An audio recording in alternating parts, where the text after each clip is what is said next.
questions you've always wanted to know. Ask Kati anything. Hey everybody, welcome back to another episode of Ask Kati Anything. I'm your host, licensed marriage and family therapist, Kati Morton. I'm so glad you're here. Today we have 9 questions, and if any of you are new, welcome. I answer any and all mental health related questions. There's nothing off limits. There's no wrong question. There's nothing we should be embarrassed about. I try to get through as many questions as I can each and every week, and I ask for them over on the community tab of my podcast channel on YouTube. So if you go to YouTube and search Ask Kati Anything, you'll be able to find it. The channel itself is called Opinions That Don't Matter. That's the name of the podcast I do with my husband, Sean. It's in the community tab on Sundays that I ask for these. Okay. Without further ado, let's jump to that first question. And question number 1 says, "Hi, Kati. When someone has spent almost their whole life being their quote unquote trauma self, for example, by masking, numbing, isolating, etc., how does one cope with slowly discovering who they actually are as they heal? I spent 6 years at uni getting a degree in something that I have no passion for, and now I feel like I'm starting from zero again as I pursue something that I actually have an interest in. I feel like I'm a million years behind everyone else, and it's making it very difficult to not fall back into feeling depressed and anxious. I'd love to hear your and the community's take on this. Thanks." Of course. I think this is a great question and something we don't talk about enough when it comes to healing from trauma and even eating disorders, self-injury, just mental illnesses as a whole.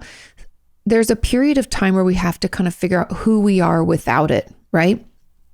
When we're not still acting in our trauma self, or when we're not still acting out in eating disorder behavior, who are we? And it can take us some time to discover that. And so with regard to this question, we're going to focus primarily on the trauma response. Like I said, masking, numbing, isolating. My best advice is to be patient with yourself. A lot of times when we are traumatized, we can be developmentally arrested, meaning that we can often get stuck or feel kind of emotionally stuck at a certain age. Usually it's the age either right before the trauma happened or when the trauma happened. So let's say like 6 years old or 8 years old, we can find ourselves even as an adult acting kind of like that child self of ours. And that can happen for many reasons. Number 1 is that because of the trauma, we might not have felt safe to slowly discover who we are and go out on our own and make new friends. We might have been kind of isolating ourselves on purpose. Like this person said, isolating, numbing, masking. Due to that, we can sometimes be developmentally arrested at a certain age. Okay. That can happen. The second is that it can not feel safe to do certain things. And so we won't meet with friends and go out as a teenager or, feel safe to go to school or whatever. This person said they went to school. So that's not the case here, but sometimes it can feel unsafe to go out into the world and do things. And therefore, a lot of the things our peers were experiencing and learning about themselves, we didn't get to do. Another reason that we can feel like we've pursued this life that we don't even like or know, and we don't understand why we've done that. It can be because we've been so numbed out. Again, back to this person's, question saying that they masked, numbed, isolated. If we've numbed ourselves out so much, we might not even know what we like or dislike. And if we had trauma in our childhood, we might not have felt safe to express what we liked or didn't like. Does this all make sense? I just want you all to understand why this happens, because we can kind of judge ourselves based on it. But what I want you to try to do is slowly change the conversation that you have with yourself about this process. Because I would assume what you're saying to yourself right now is, why did I have to do this? Oh my God, what a waste of time. What a waste of money.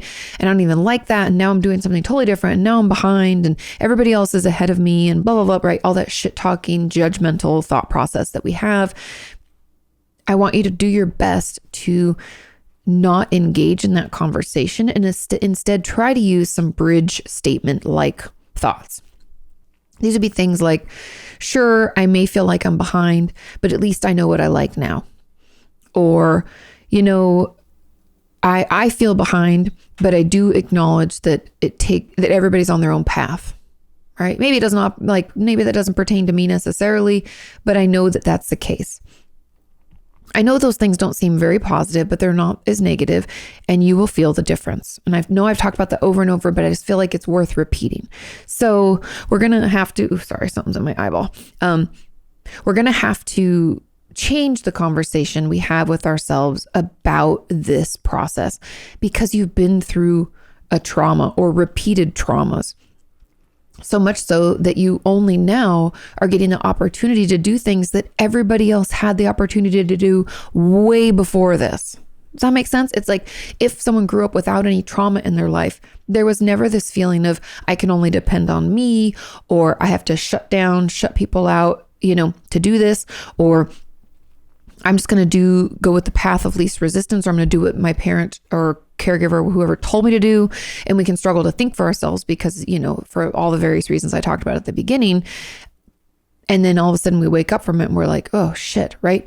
And so if people didn't have any trauma, they felt free to do things and discover things and get to know themselves as we change and grow. I feel like I'm constantly getting to know myself. And so I want you to, instead of saying that you're starting from zero, it's okay to acknowledge that feeling. I think sometimes when we try to talk back against something or use a bridge statement, we can feel like we can't feel that way. Like it's wrong to feel like you're starting from zero. It's not wrong to feel that way. I just don't want you to give that feeling any behavior, meaning any action. I don't want you to take any action on that thought.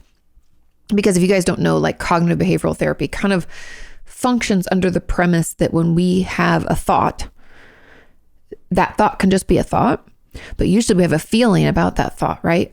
You maybe had a thought that like, I should be ahead or I'm so behind. And then the feeling was, I feel like I'm starting from zero. I feel like such a loser. And then the behavior would be, and then I beat myself up and I sabotage or whatever. And then I have more thoughts about it, right? And we kind of go thoughts, feelings, behaviors, thoughts, feeling, behaviors. And so we have to slow that down. We have to stop engaging in that. We have to recognize when we're caught in that cycle and instead be like, you know what? I'm not where I thought I would be because that feeling's okay, but I know where I want to go. And how fucking cool is that, right? And it's just that reframing. And so I encourage you, along with the bridge statements, to do some reframing to allow yourself to see it for what it is. That sure, we can always acknowledge and validate the fact that trauma sucks. And if someone did it to us, if this is something that, someone harmed us, fuck that person. Throw punches across the board, spit in their faces. We hate those people, right? They stole time from us and we can be sad and it's okay to grieve that. But then we have to get excited over the fact that we've moved past it. And now you get to, you're actually pursuing something you're interested in. And you're interested in it because you're getting to know yourself.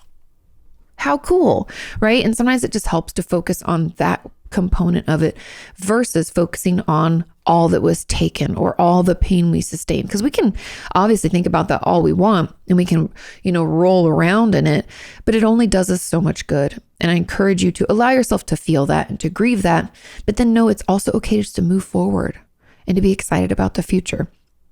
And I know that goes against a lot of things, probably your trauma response told you, but that's where the healing really is. And that's where we build a new relationship with ourselves. And I'm excited for you. Congratulations. Because I don't want you getting caught in this cycle where you fall back into depressed and anxious feelings and thoughts.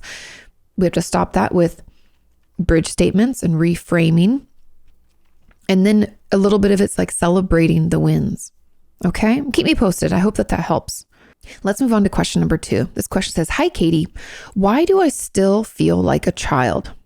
I'm 36, but I don't feel like an adult. I do adult stuff like I pay my rent, I pay my bills, I cook, go grocery shopping, and so on. But for example, when I talk to others my age or slightly older people, I always have to remind myself that we're the same age and I don't have to be intimidated. Maybe you need some information about me for context. I grew up in a very difficult family, got bullied all throughout my childhood and teenage years.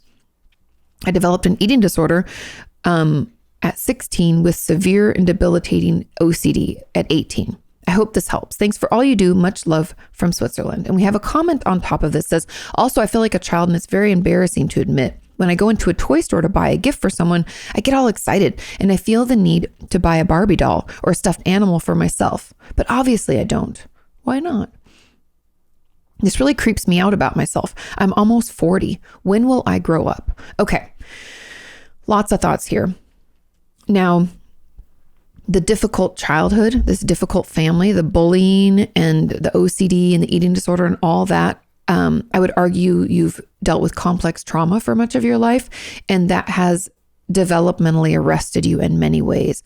Often we can feel like a child when we're an adult for many various reasons, but one of the most common is that developmentally arrested feeling, where even though we did grow up, the years keep passing, we're stuck back at that time when the trauma began, or right before the trauma began, because we missed out on that chunk of life where we got to kind of figure out who we are, learn about our own emotions and what we like and don't like, and navigate independence little by little. And so we can still feel very childlike, even though the years have passed and we've grown up. And so that's a component of it. And I'll get into the comment secondary because there's some inner child stuff I want to address there.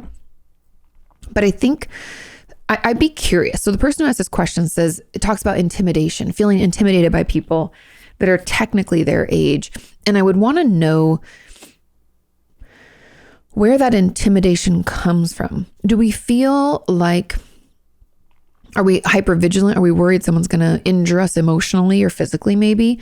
Are we intimidated where we feel like we're behind? Like we're not quite where they are?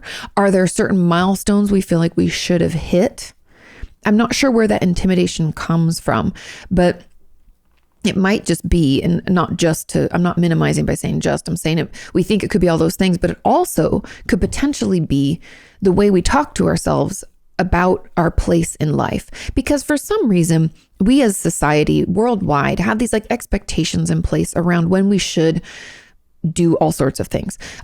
Meet a mate, get married, have children, buy a house, pick a career. There's all these like milestones, and we should be meeting them by a certain age. And like, I don't know, an example would be a lot of my girlfriends felt pressure to get married before they were 30. Oh my God. But most of us didn't. I barely made it before that. And it's still, I felt lucky to meet Sean when I met him. I thought that was like early in life to meet someone. But I also was one of those people that didn't really think I needed to get married or didn't feel that pressure really. We can feel this pressure to do things by a certain time. And it's all bullshit. And I do not subscribe. I don't think it takes into consideration all sorts of factors, right? There's so much that goes into who we are, how we decide to be what we want to be. It doesn't give us any freedom to choose. Maybe we don't want to get married. Maybe we don't want to have kids. Maybe we don't know where we want to live. So why would we buy a home? Maybe we can't afford it. Like all of the things, like I had student loans up the wazoo until recently. And so, doing a lot of things was limited. I was very limited financially. And I think there can be a lot of pressure or assumption that looking our age means X, Y, or Z. And that's why when we look at someone who is our age, who chose a different path, we're like, wait, they must be much older, right? We connect some of the choices they made to adult actions. And so it might behoove you to spend some time being curious about what you think an adult is. What's that look like? Does it mean you have to have kids and be married or own a home? Are those the only things? I would argue more important things are that we have worked on our own bullshit because we've all got it. I'm emotionally intelligent and I have loving relationships. I'd argue that is more important than any of the other things I mentioned. So dig into what an adult looks like. I hope that you're able to see a therapist to start processing through, or at least acknowledging the trauma and working it through, whether that means in talk therapy, EMDR, exposure therapy, somatic experiencing, any type of trauma therapies. I have my whole book, Traumatized, where I break down a ton of different treatments. That could be what's holding you frozen also. And then I do want to move into the comment about wanting to buy, a Barbie doll or a stuffed animal when you go to the toy store. I'd encourage you to do that.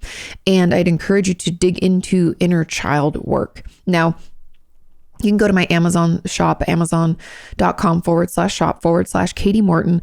And I have some books in there on inner child. I also have an inner child workshop that I offered a few months ago. I think it was in September. Check that out. We recorded it. You can access it. There's downloadable worksheets. I walk you through what inner child work is, why it's important, how it helps us heal. Because whenever we feel very childlike, my gut reaction always goes to this inner child work, because we're kind of frozen at that age, or we never were allowed any enjoyment as a child. And so as an adult, we can feel that urge, that need is still there. The inner child of us is like, hey, you forgot about me. I really would love to have that Barbie doll. And I would encourage you to allow for that. It's not creepy. You're trying to give yourself something that you didn't get as a kid. So be curious about where those needs come from.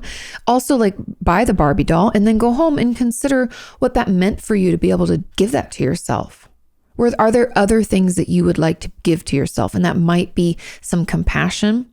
Maybe that means you can stay up late and watch your favorite show. Maybe you can eat your dessert first. Maybe you can play with that doll all night if you want, doing some things that we might not have been able to do as a kid, or were against the rules, or we were reprimanded for being a kid, like playing with a doll or something. I don't know. I've had a ton of different patients over the years. Some say that it wasn't appropriate. I was a boy and they said I couldn't play with dolls. And I'm like, go ahead and play with a doll if you want. If that's what little you wanted, give that to them. Or I've had people tell me that, their parents would say, oh, that's just childlike. You're too old for that now. Like they decided that they should have moved past that, versus allowing their child to grow and develop at their own pace. So digging into that, I think, is really helpful and healing. And to the original person who asked this question, the fact that you have severe and debilitating OCD and developed an eating disorder at 16, I think there's some trauma going on there. And I think that's what's really holding you. Also, I want to acknowledge the fact that having a mental illness in general can be developmentally arresting. It can make it hard for us to move forward like, others without that. And so we need to go back to you as a kid, talk to him or her, see what they have to say, listen, and see what you can offer them. And some of that might be play. It might be letters you write back and forth from child you to adult you and vice versa. A great tip is to write in your non-dominant hand when you're writing as child you. Just makes it more authentic, I think, and easier for us to, have those conversations.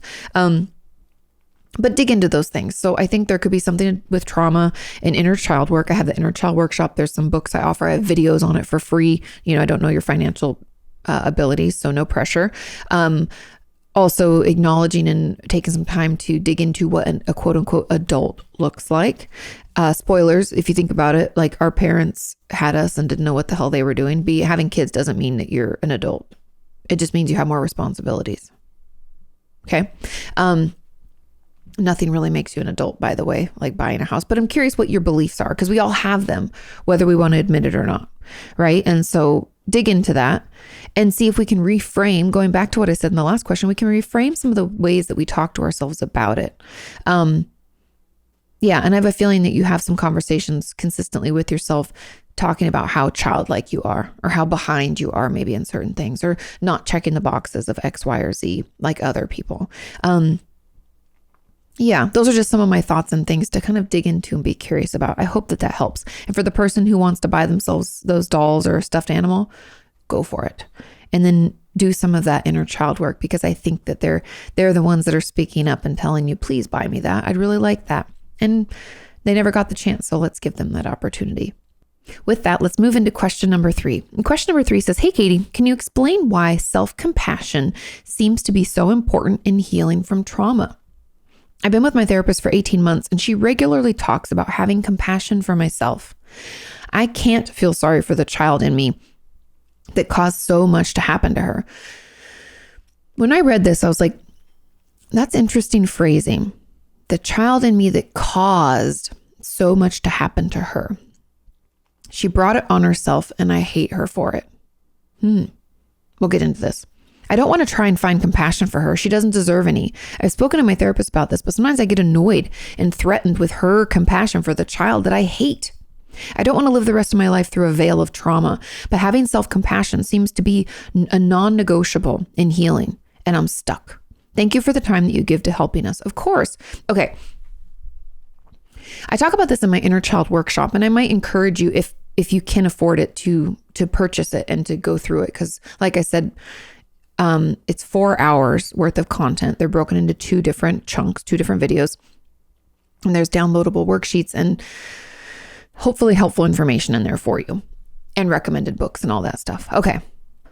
So the reason I bring that up is because in that workshop, I talk about how important it is that when we do this inner child work, when we try to get in touch with child us, when we try to offer them compassion, we can get stuck and we can feel angry, or we can feel sad, and we can feel hurt. We can feel all kinds of things. But when we go to do that work, it's really important that we allow whatever comes up to come up, and we allow ourselves to express and process through that. Meaning that in this case, when you hate her and you're like, you brought on yourself, you son of a bitch, we're so mad, right? That we allow ourselves to write some angry letters and be really fucking pissed off. It's okay to be mad at younger you. Self-compassion, it's important, but it doesn't have to be the first thing that we're able to offer. In fact, I find it really difficult for most of my patients with PTSD or complex PTSD to be able to offer that to themselves, because it can feel so indulgent. We're already so judgmental. We have a lot of shame, blame, guilt, embarrassment that's swirling around. It can be really confusing. Why would we have compassion for younger us, right? So I encourage you, write some nasty, hate-filled letters, shred them or keep them or whatever. But we're going to have to process through this anger, because anger, obviously, it's one of our, it's a secondary emotion. I've talked about that a lot, but I think it was last week, maybe the week before, someone was talking about like primary emotions. I don't know if you've watched Inside Out, but they do a great job of explaining these kind of, I don't call them primary emotions, but they're kind of like basic emotions. It's like our makeup of being a human. And the reason these emotions exist is that they're kind of like these knee-jerk reactions to protect us or to help us express something before we can process it, right? So anger is one of those. It's a protective mechanism. And it's okay to kind of identify that anger, allow it to exist, and then maybe realize or be curious about what it's protecting you from. I find the most common reason we feel angry is because we feel hurt. And obviously we're still responsible for lashing out at people or ourselves. We're still responsible for those actions. However, it's protecting us from something, right? Anger is a very outward, push people away type of emotion. And it does that for a reason. And so be curious about it. Allow yourself to dive into it a little bit. I don't want you wallowing, but I do want you feeling free to feel it and experience it and express it. Because I have a feeling that when you were growing up, it didn't feel safe. Hence why we feel like it's our fault. We're to blame. We're angry at younger us and all of that internal turning the anger in. I think it's because we were told that it was our fault and we were blamed for everything, or nothing made sense. This person said they loved us. Why'd they hurt us? So it must be me. I must have done something. Trust me, I've heard it all. I mean, everything from, well, they abused me, so why did I go back? And we forget, that's why the inner child work is so important. We forget how few resources we had as a child. We couldn't leave. We didn't have any money. We didn't have another home to go to. Maybe we told a parent, they didn't believe us, or we're so afraid to tell them that they'll hate us, right? It's just, we have to remember what it was like to be us at that age. And that's why the inner child work can be so helpful. Finding a photo of yourself when you're really young can be incredibly helpful for us just to realize how little we were when this was happening. But again, that's more of the compassion side. I'm not opposed to you throwing a tantrum, being angry, writing nasty letters back and forth. You might be surprised how angry little you was, because I think that's actually where this is coming from. It's how angry you as a child were with what was happening and how powerless you felt or helpless you felt in the face of all that trauma. And so I really want you to dig into it. Don't have to shy away.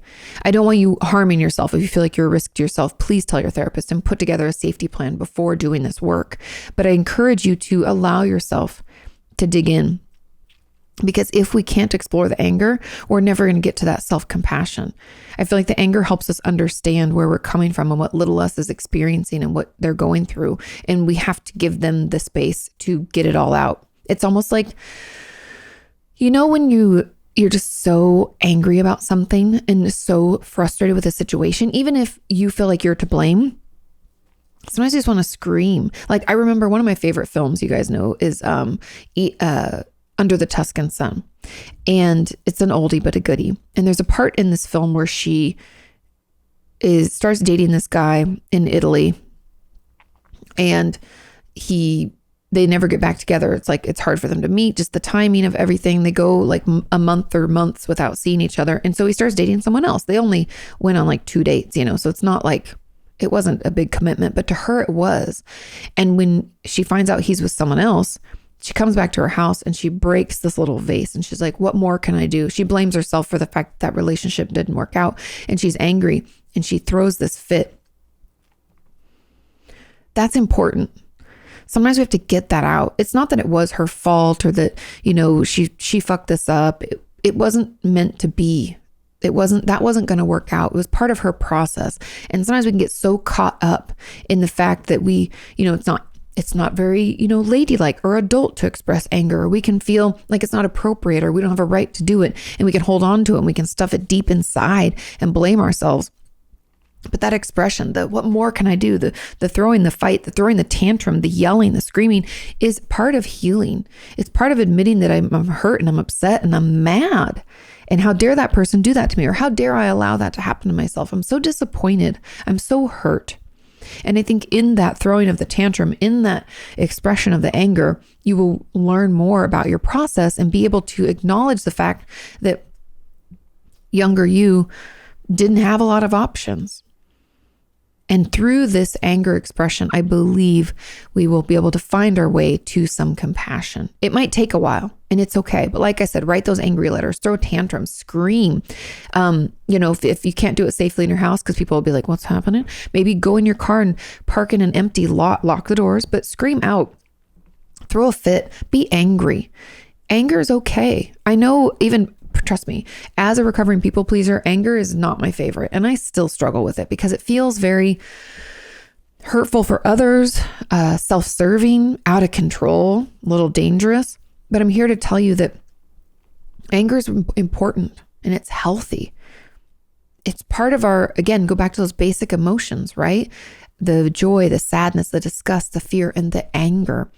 Allowing ourselves to feel it and to express it means that we're not shoving it down in our gut, and it'll turn into other things. It can turn into suicidal thoughts or self-injurious thoughts. It can turn into physical illness. We can have digestive issues because of it. Anger is not meant to be stuffed down. It will come out. It's meant to be expressed. It's meant to be vented and to talk about it. And so I encourage you to allow yourself to vent that, because we'll never get to the compassion if we don't go through the anger first. Okay. Now there was a comment on this that says, I would love to also know why it's so hard to show it, meaning self-compassion. I'm told if this happened to your child, how would you feel? And I know I can show them compassion, but then to show myself that same compassion, I just can't do it. Why? Because it's not us. And we always think, whether we want to admit it or not, that the rules don't apply to us. It's different. We're different, right? This is my child. And of course I love them, but child me, what an idiot, right? We can struggle to put ourselves in that childlike state, in that age that they're at. It can feel not impossible, but like we see it from adult eyes. And even as we look from little us, we are adult us. And so it can be really hard for us to remember. That's why I said getting a photo of ourselves at that age and writing letters back and forth and acknowledging, or taking time to acknowledge the limitations of us at that age, like financial limitations, housing limitations. Who was in our life that was there to support us? We often didn't have anybody that was there. We didn't have any adult looking out for us. Or maybe we did. A lot of times we'll have a teacher or a coach and then they leave, or we graduate from that class, right? And then we don't have access to them anymore. I want you to consider those limitations. What did you really have access to? That's why it's easy for you to offer it to your child, because they're still a child and they're yours, and you see them as a baby, or as a toddler, or as a 6-year-old, right? But us as adults, we look back at younger us and we're like, she should have known better. Fuck, because I know better now, right? And we apply what we know now to us then, and we don't recognize, or we don't, unless we make an effort to, it's hard for us to recognize those limitations. Okay. Another person said, I struggle with this as well. To add on, I often feel like I'm not allowed to feel hurt or sad because it's my fault. I was a naughty kid. I was too sensitive, and it was not that bad to cause trauma. Like my father's angry outbursts, spanking, kicking, and verbally humiliating didn't leave marks, and my siblings are okay. And now that I feel estranged from my parents as an adult, I struggle to feel the pain related to it, since I feel like it's my fault because I'm bad at maintaining relationships due to depression. I'd love to hear Katie's thoughts on this topic. Could it be kind of some dysfunctional protective mechanism not to feel compassion for ourselves because A, we didn't speak up for ourselves, or B, we might bury the pain under some self-blame and shame? I feel like I've kind of talked about this a little bit in the fact that we can think we're a naughty kid and we deserved what we got. Again, we have to go back to, in some way, allow ourselves to acknowledge our limitations as a child. And just because we were lashing out or we were a naughty kid, I also be very curious. As a therapist, I do this a lot where I'm curious, like, when did you start acting out? What do you think makes you a quote unquote naughty kid? If your child acted like that, what would you do, or how would it work? Or because the angry outburst from your father, the spanking and the kicking, the verbally humiliating you, you don't think that might have led to you lashing out or acting out in some way? It would for me. And then you're told you're too sensitive. Right? We didn't feel safe to express anything. So we tucked it deep inside. We stuffed our anger down. Hence why you can't show yourself compassion, because you're like, I should have done better. I shouldn't have been so sensitive. I shouldn't have had needs, because it doesn't sound like those were okay in your family. And so I think it's because expressing anger as a kid, or expressing compassion, loving on yourself, you don't even know what that looks like. No one offered that to you potentially. And it might be helpful for you to express, like I was talking about earlier, express some of that anger first so that we can get to the self-compassion. We might want to lash out. I might encourage you to reframe what it means to be sensitive, because sensitive is just human. It just means that you were a kid that had feelings. When parents say that their kids are too sensitive or drama queens, it's not because their children are that. It's because their parents are so uncomfortable with their own emotions that to see them expressed by their child is too much for them to bear. And so they try to shut it down by telling us we're too much. I know sometimes that's hard to acknowledge, but if you think about it, yeah, that rings true. Our parents may not have been that emotionally intelligent. They don't really have any way to manage their own. Your father clearly didn't. Angry outbursts, spanking, kicking, humiliating. He had his own shit and he was taking it out on you, and that's not okay. And I know you're saying your siblings are okay. No one in that house is okay. We've all just tried to figure out how to deal and move forward. Everybody's different, right? Everybody has different levels of resilience, different coping skills, different defense mechanisms they use to protect themselves. No one came out unscathed. We just all process it differently. And yours might be the most outwardly expressed pain or trauma. And yes, I think it was bad enough to cause trauma because we can't even offer ourselves any love and compassion. Yeah. And so to answer the final question, could it be some kind of dysfunctional protective mechanism not to feel compassion for ourselves? I don't think it's necessarily a dysfunctional protective mechanism. I think it's a lack of understanding of what that would look like. It might behoove you to dig into what compassion would look like. What would it look like to offer that to someone? And then maybe what it would look like to offer it to ourselves. I think being in an abusive situation leads us to believe that we're not good enough, that something's wrong with us, that shame. Therefore, if something's wrong with us, why would we want to offer ourselves compassion? We wouldn't, right? And so I think it's more of that self-blame and shame associated with trauma that causes this. Okay?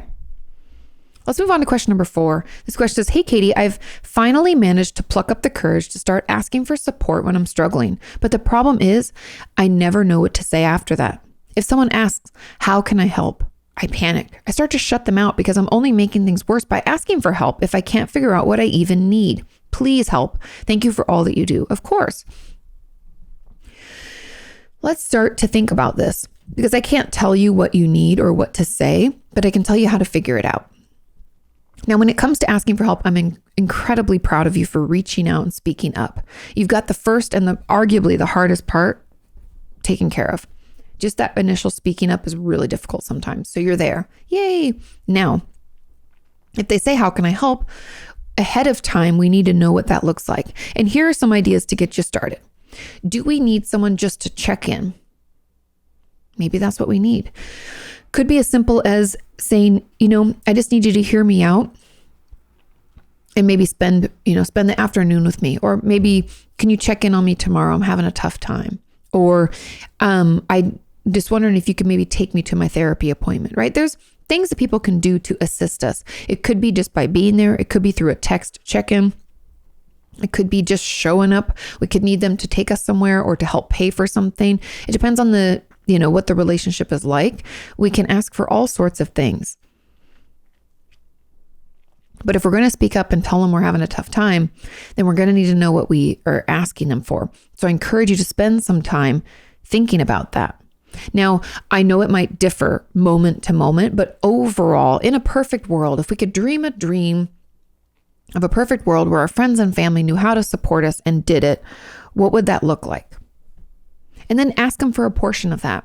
In my experience, going back to what I just said, what we usually are wanting from those we love is just the check-ins and just to be there. And one caveat that I usually have my patients put in, and if this rings true for you, I encourage you to do the same, is to tell them, I don't want you to try to fix anything. I just want you to listen. That's all. A lot of times that's the problem we have, is if we tell someone we need help, then they're like, well, what can I do? And then if we don't know, they can try to fix things the best way they know how. And that might not be what we need. And so we need to make sure that we know to tell them, I don't need you to fix anything. I just need you to be here. Or I don't need you to have answers. I just need you to check in on me and see how I'm doing. Or I need you to take me to this appointment or whatever. Think about it. Take your time and write down a couple bullet points and just recite it and recite it and recite it and recite it once it feels correct, by the way, so that when someone asks, even if we're already kind of in a panic or already feeling overwhelmed, we can dig into our memory and we can pull out those things. Okay? You got this. And I'm glad you have people that, want to help and you've asked and they're going to assist. That's beautiful. Let's move on to question number 5. This question says, hey, Kati, some clients are challenging. Yes, as a therapist, they are. And I've learned that therapists have coping skills for that. Like maybe you should talk to someone or random IG posts. I'm not sure what you mean by that, but yeah, I do share some of the funny ones, even myself. How do you hold unconditional positive regard for these clients? And what makes a client challenging? What if my therapist has to practice coping skills before my sessions? Hence, she is always running to the toilet before mine. Sometimes I think she really enjoys talking to me. Other times, especially when I'm very dissociated or reluctant to try new things, I'm convinced that she was waiting for the hour to end. My people pleaser self is constantly worried that I'm being difficult and draining my therapist's energy. This is a great question. And it kind of made me laugh because as I was reading it, I was like, ooh, we've got some people pleasing here. And then at the end, they said my people pleaser self. So yes, some clients are challenging. The reason your therapist is probably running to the bathroom, I think I've talked about this in an older video, but either way, is because we have no time. We have 10 minutes in between patients, and we all know that therapy sessions don't end exactly on time. At the very least, they're a couple of minutes over because we end and then we have to pay and then you leave. And then in that time, as a therapist, we're supposed to have a snack, maybe get some water, go pee, do our notes and get ready for our next patient. It's not enough time. Which is why a lot of us end up working after, which is what I usually do because I like to keep on time. I do my notes a little bit during and I just finish it after my day or when I have my lunch break or whatever. So your therapist is running to the toilet because she probably hasn't had an opportunity to do so before. That's why. I would argue has nothing to do with you. Now, when it comes to difficult or challenging clients, what makes a client challenging can be many things. Number one, it could be their lack of emotional intelligence about themselves or their situation. And so there's a lot of learning that we have to do up front. By the way, challenging isn't a bad thing. I think every therapist out there would say sometimes we really like a challenge. Obviously, you can't have every patient be a challenging patient because that can get very emotionally taxing for the therapist. And so it's a balance. Everybody's different on which types of patients we can manage. Like I take a lot of eating disorder and borderline personality disorder patients. And a lot of my colleagues are like, how do you do that? And I'm like, I don't know how you do what you do, right? We all have our strengths. We all have our weaknesses. And it's finding the right fit. And so I also want to define unconditional positive regard. A lot of people don't understand what this is. And they can have a tough time understanding how a therapist can sit with someone who's so clearly mentally ill or aggressive or a bad person. Like people who, there's lots of criminal psychologists that sit down with serial killers and offer them this unconditional positive regard. And people think like, what the fuck is wrong with you? How can you do that? Right? We're taught to do it. And what unconditional positive regard means is that you can say and do whatever you need to do and say in session or with me, in our session. And I can hold the space for you and offer you the compassion and the love and the understanding. That's it. I offer you this kind of non-judgmental, blank space for you to say what you need to say without me reacting. And that's what makes therapy work, by the way. And so I know a lot of people can't understand that and they can have a really hard time with it, but that's what it is. And that's if a therapist can't do that, they're not a therapist, unfortunately. So now, again, challenging is not bad. Challenging just means it's a challenge, and I enjoy a challenge. I love being able to do more research and try to find a different way in or try different coping skills with my patients and roundabout ways of getting them to see something, right? But yeah, we have to have our own self-care in order to continue doing our work, period. If we don't, we burn out, we get overwhelmed, our own life deteriorates, we can find ourselves being extremely emotional, all sorts of different things can happen for us. So that's why it's important as therapists to take care of anybody in the caring field, I would argue, like health, caregivers, anything like that. Honestly, everybody, but anyone who's caring for someone else, taking care of yourself first is important and extremely vital. Now, I think it's this people pleaser self that is jumping in there because you're worried about your therapist and not concerned about you getting the most out of therapy and being able to use that time for yourself. Everybody has tough sessions where we can't get ourselves grounded. We're just too dissociated, or defense mechanisms are popping up left and right, meaning that we appear very resistant to change or very reluctant to even engage in therapy. That's normal. Your therapist is used to it. But I would let your therapist know this is happening because that's the cool thing about therapy and why I always talk about the importance of this therapeutic relationship, because we can use it to our advantage to prepare us for other relationships in our life, right? I would be incredibly shocked if this is the only time you've seen this type of behavior playing out in your life. I want to make sure I'm not taking up too much of their time. That people pleaser stuff. I'd assume this is happening in all different parts of your life, but it's happening in therapy too, which means we can bring it up with our therapist and we can work through it. So let your therapist know this is happening. When I say work through it, it means that you're going to be able to speak your mind about what's coming up for you, and your therapist is going to get to dig into what's the origin of that, assuage your fears about it and figure out where it's coming from. For instance, I had a patient that hated to take up space, kept saying, maybe I shouldn't make another appointment. I'm sure other people need it more than me. And it all came back to the fact that in her childhood growing up, she was always made to feel, or she was always told, I guess is what I should say. She was always told that she was in the way. She was always told, because she was kind of like the accident child. She was like 10 years younger than all of her siblings. She was made to feel as if she was in the way, told that she was an accident, which what does that do to someone? Told that, you're being too dramatic, you're too sensitive, you're too much. And not to mention one of her parents was an alcoholic. So she spent most of her life feeling like she was walking on eggshells, trying to not take up space, not be too much, and, do everything perfectly so no one got upset. I'd be curious where it's coming from for you. That's just one example. And so I just want you to, be curious, spend some time digging into it and see what you find. And there's a comment on this as I experience this as well. I feel like I'm wasting my therapist's time. Interesting. And trying to read how she is feeling.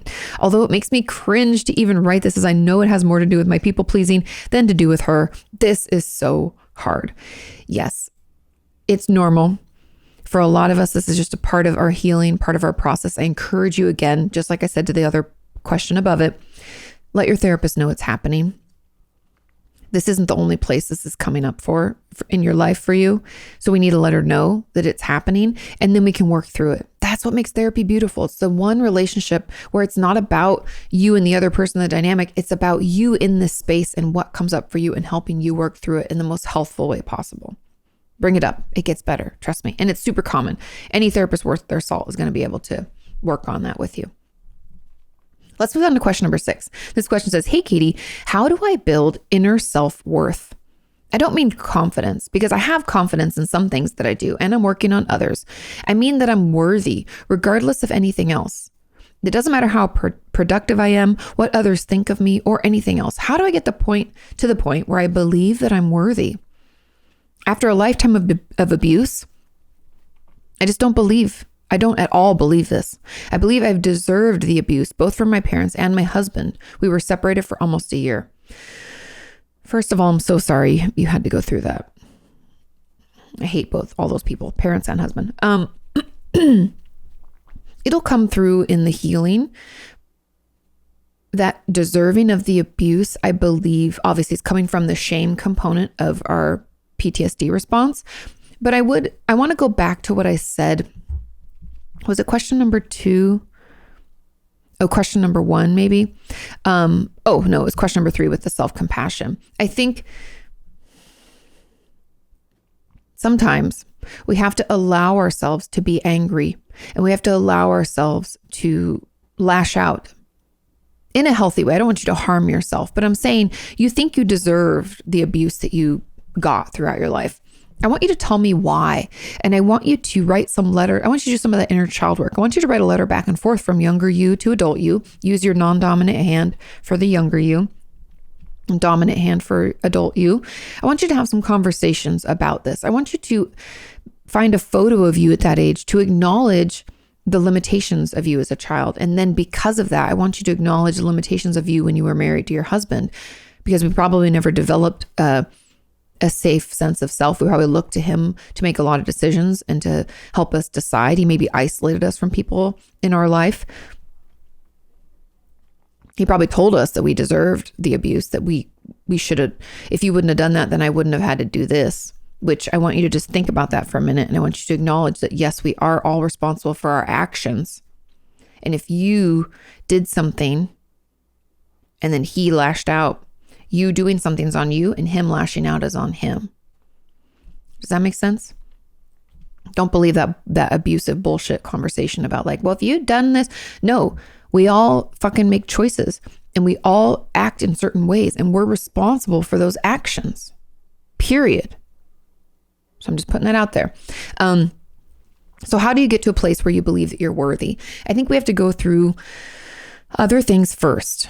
I think because confidence, I'm glad you have confidence and you know that you're good at some things. That's amazing. But the self-worth is going to come from that acknowledgement of shame and the allowing of ourselves to be vulnerable in therapy, starting off with a very safe place to slowly become vulnerable. We're going to have to do some of the inner child work, getting back in touch with ourselves. I have that workshop. There's books you can buy. I have videos about it. I think in that work, we will come through it, be angry. We can throw some tantrums. We can hate on ourselves. But I think through that process, we will start to see the limitations of us at the age when we started becoming abused by our parents and what that did to us and why that led us to thinking that the relationship with our husband was going to be good because it was comfortable. We were used to it. Abuse is all we knew, right? Once we can kind of see those things for what they are, and it can take a while. I know I'm saying it as if you're going to believe it, and I know you're not. It's okay to take your time coming around to this. But when we come around to that, that's when the worth starts to grow. And then we start to see our parents and our husband for who they were and the faults of them. And the fact that, if you look at a picture of yourself when you're little, like if that was your child, could you imagine doing that to them? Or if you really loved someone and wanted to marry them, can you imagine harming them in the way you harmed you? Just take some time to think about that. What if it was one of your best friends and they were telling you about this? What would you think then? What if it was your therapist? What if it was me? Imagine different people telling you the story of your life, and what would be your response? Sometimes we have to remove ourselves from it a little to see it more clearly.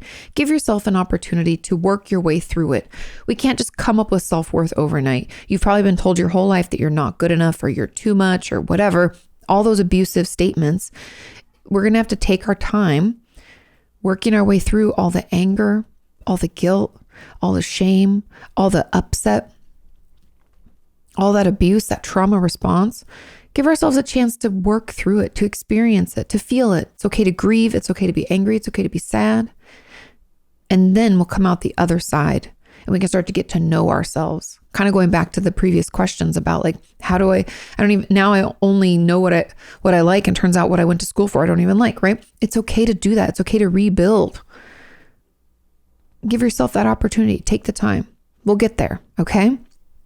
But we can't just jump to self-worth. I mean, I could give you advice on like, notice what you're saying to yourself and use bridge statements. I feel like it goes back farther than that. I feel like that's like treating it too far out down the line. We needed to acknowledge this other stuff first, because there's still that part of you that thinks that you deserved the abuse.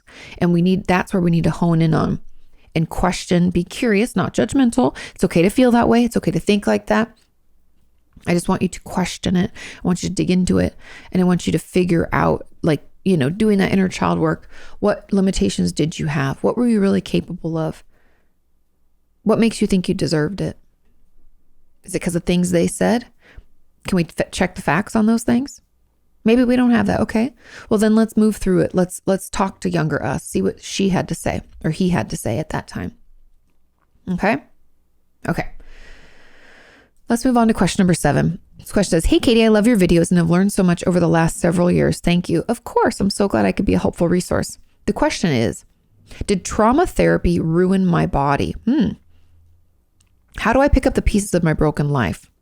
When do you keep pursuing therapy? And when is it time to just accept a struggle as lifelong? For some background, I went through exposure therapy to address sexual abuse that I sustained as a child from ages 3 to 9-ish, and a sexual assault at age 19. I began therapy and was a month in. I had chronic pain. I suddenly lost hearing and had severe vertigo. Oh my God, I'm so sorry. I was diagnosed with Meniere's disease in both ears. Now, I don't know what Meniere's disease is. I meant to look it up, but I didn't. Let's see real quick here. Meniere's disease is a disorder of the inner ear that can lead to dizzy spells, vertigo, and hearing loss. In most cases, Meniere's, and I might be pronouncing it wrong, disease affects only one ear. Meniere's disease can occur at any age, but it usually starts between young and middle-aged adulthood. Okay, so diagnosed with that in both ears, vestibular migraines, and stage 3 endo. I cannot work. I cannot drive or leave the house alone due to vertigo. Yeah, my aunt had that for many years. I know I was under a lot of stress when I began therapy, and trauma work is hard. Did exposure therapy cause my health to deteriorate? I worked so hard in therapy, Kati, but there are still big triggers, nightmares 3 times a week, flashbacks 3 to 4 times a week. And I've been sort of stuck here for the past 2.5 years. I've tried so many different things. DBT, CBT, exposure therapy, schema therapy, narrative therapy, somatic therapies, EMDR. I feel permanently broken.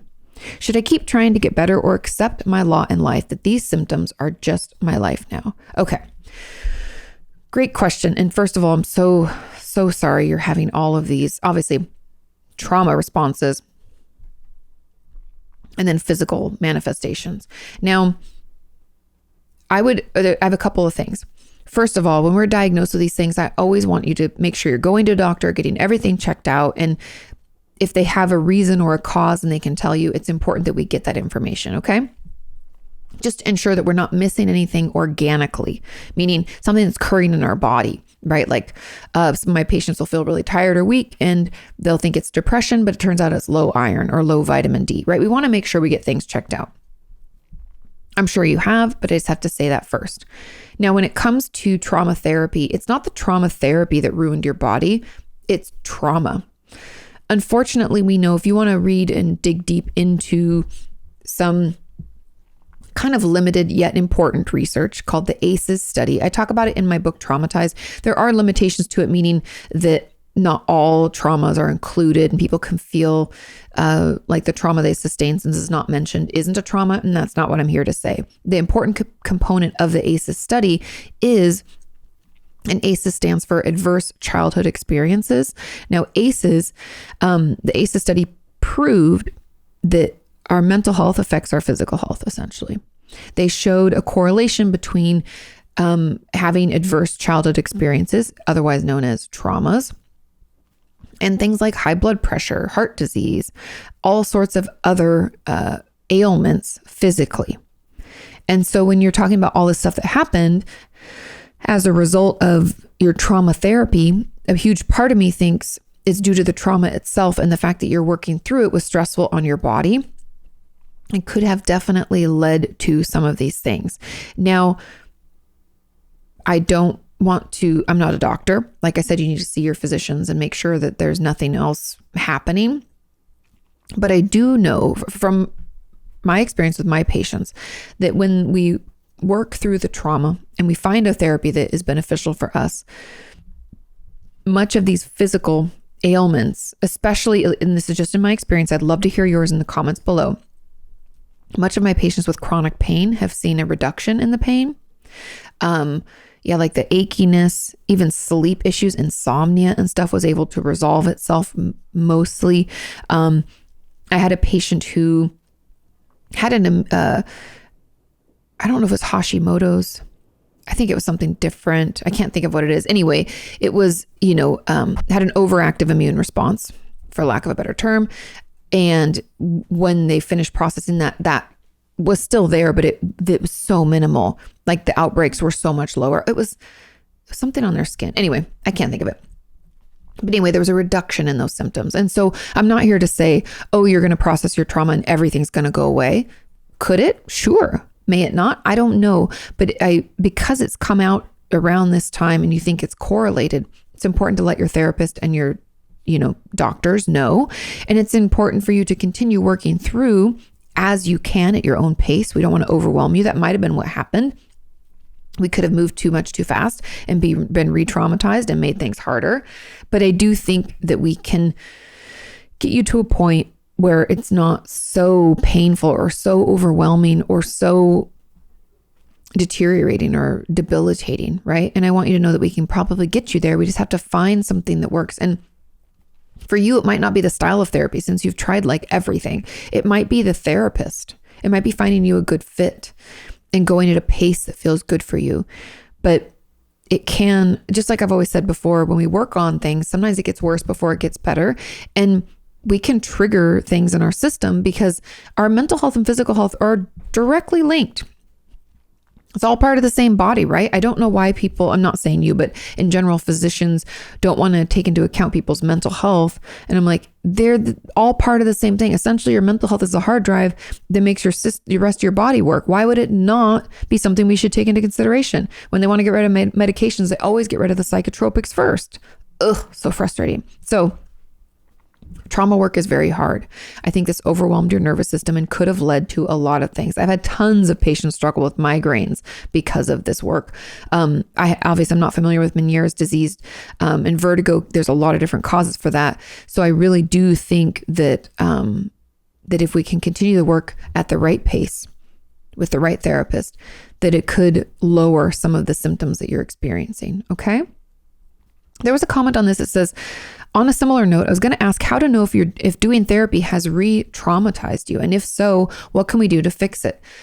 If your therapist went too fast, too much, pushed too hard, and you left feeling worse each and every time, and there was no coping skills offered, no resources, it felt like it was happening again, our flashbacks increased and all this stuff. And it starts at the beginning like that. I want you to know it's like gets worse at first because we're opening Pandora's box, right? We're digging back into things that happened to us.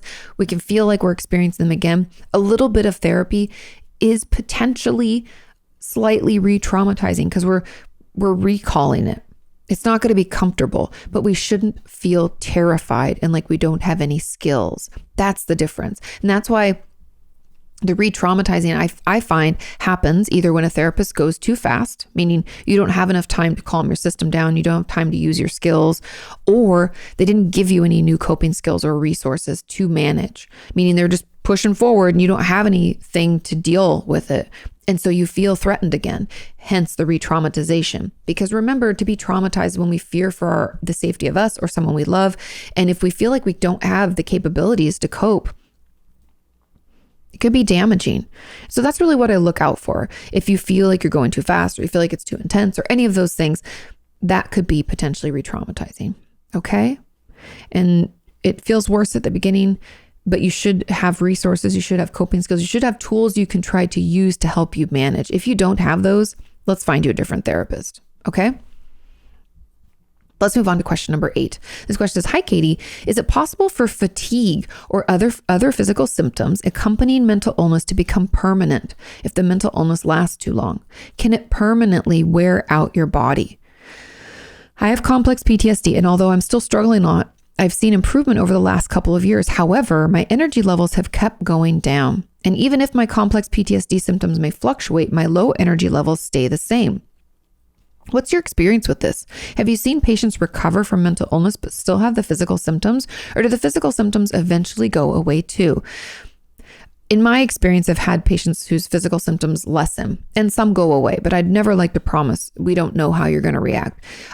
I would see a doctor because I'm very curious about these low energy levels. Now, part of it could be due to depression, but part of it could be low vitamin D, could be any number of things. Like I was talking about before, there can be these organic causes to us feeling off, down, achy, like I said, low vitamin D and low iron. I'd want you to get a full blood panel done so they can make sure that everything's operating okay. It should get better. In my experience, it usually gets at least a little bit better. Now, obviously, if there's something else going on in your body, we want to know about it so that your doctors can treat it. And so that's why I would see your doctor, get checked out for all of that stuff, and then we'll take it from there. But in my experience, the physical symptoms do lessen. Some go away completely. Some are manageable, but we want to understand where this is coming from, because the fatigue that can come along with, depression or complex PTSD, as we process it through and it becomes less and less emotionally charged for us or affecting our life less and less, then the fatigue should go away as well, because that's one of the main symptoms. And that would be how we'd know if the therapy was actually working. Does that make sense? And so I do not think, the physical symptoms are permanent if a mental illness lasts too long. If we don't treat a mental illness, just like a physical illness, the symptoms can get worse and worse, or they can take longer to go away. So we do, want to be patient with it. I'm not sure how long, because you said improvement over the last couple of years. To me, I'm thinking that things should be getting a little bit better. So I would go to your doctor and get everything checked out, and then let your therapist know that this is happening, because fatigue can happen for a lot of reasons. I'd be curious about how your sleep is, are you having flashbacks or bad nightmares? I don't know if you have, insomnia of any kind or sleep apnea. Very curious about that. I also wonder if you feel more fatigued at certain times, like before or after a session or something like that. I'd just be curious about all those things so we can kind of get a gauge from where it's coming from, what the triggers are, and rule out any physical stuff. Okay? I hope that helps. Keep us posted. Let's move on to our final question, question number 9. And this question says, hey, Kati, how important do you think a diagnosis is? For the past year, I've been struggling with low mood, self-harm, and disordered eating, and have been seeing a therapist to help with that. But I haven't been diagnosed with anything. Why wouldn't I have been diagnosed with anything? And do you think not having a diagnosis can affect the treatment? Also, because I haven't been diagnosed with anything, it also feels like I don't deserve to receive help because I'm not, quote unquote, sick enough. Why is that? P.S. Thanks for all you do. Your videos and podcasts have helped me so much. Of course, I'm glad I could be here. Okay. A diagnosis, here's a couple of reasons why it's important. It's important in the States for insurance coverage. That's really it. I could get into the details of that, but the different diagnoses allow for different levels of treatment that's available through your insurance company, meaning you don't have to pay, or your copay is lower, or once you meet your deductible, you pay nothing. It feeds into your insurance. And so when it comes to getting things covered, diagnosis is very important and it's going to be necessary. But when it comes to anything else, I find diagnoses to be helpful for the patient if it helps us feel validated and like what we're going through is real. And so if we're struggling and we're wanting to minimize or invalidate our experience, tell ourselves it's not that bad, I'm not that sick, right? This person says because I'm not sick enough, it feels like I don't deserve to get help. When I have a patient who starts feeling that way, I think it's important to share the diagnosis with them. Now, you might have a diagnosis, but I've learned that I'm a bizarre therapist. I talk with my patients a lot before giving them a diagnosis, and I always let them know what that is. We talk it through. They can question it. They can agree or disagree. They can say, I don't want that in my record. And I can say, okay, there's a lot of different conversations that can be had around diagnosing someone. And I've learned that most therapists don't have those conversations. And I don't really understand why. I don't know if they're scared. I don't know if they don't think it's that big of a deal. I don't know if it's just like autopilot. I don't really know. But I would ask your therapist about it. I would say, it's important to me because I feel like maybe I'm not deserving of care. Like what I'm going through isn't that bad. Tell them what's going on for you. It's important that we speak up about this because chances are you have a diagnosis. They just haven't told you about it. That's what at least others in our community have told me. And I just find that very surprising, but to each their own, right? Everyone operates differently. And I do know that some therapists think it's not helpful because we can feel like a diagnosis is then like our identity, like part of who we are. I don't really feel that way. I think it's all about the ways that we talk about it and the ways we understand it, and talking about it as a diagnosis, a thing that we're working on, not this is who I am. You know what I mean? And so talk to them, ask them about it. I think for you, it might be an important key piece because I do find it validating for my patients to be able to say, oh, I'm not making this up, or I'm not being dramatic. There's actually a name for what I'm going through. I have panic disorder, right? It can feel helpful to be able to say that and to put a term or put language to it. And so I think when it comes to that, it's important not for everybody though. Everybody's different. But in this case, I think I would talk to your therapist. I would tell them that it's important. I would tell them, you're feeling like you're not deserving of care, and they should be able to share with you either a diagnosis they've already given you or ones that they're considering. Because it also can take some time. Sometimes I'll see a patient, especially if I'm going to diagnose them with a personality disorder, something like borderline or narcissism or what's it called? Obsessive compulsive personality disorder. There's a lot of different personality disorders. I'm going to take my time with that because those are more pervasive. I need to be working with you for a longer period of time before I think I can ethically offer that diagnosis. And so you've been seeing a therapist, or it says for the past year, you've been struggling. I'd assume that means for the past year, you've been seeing a therapist. I think that is enough time to be able to offer one if there's one to offer. But talk with your therapist about it. And if there isn't a diagnosis, I would push you or encourage you strongly to reframe this deserving of care. Because I know I've talked about this over the years, but I just want to reiterate it here. We all deserve to see a therapist and to feel better. And diagnoses are so limiting. Just because we don't meet a specific criteria doesn't mean we don't feel like shit or that we don't need extra support. Don't allow a DSM or an ICD-11. Those are just diagnostic manuals. Don't allow them to limit your ability to get care or you feeling like you're deserving of it. Don't let them take that from you. These diagnostic manuals are so limited. There's even talk of them not being helpful at all, and the removal of them. People argue about it each and every year, and every time there's a new revision, there's more arguments about it. They're not perfect.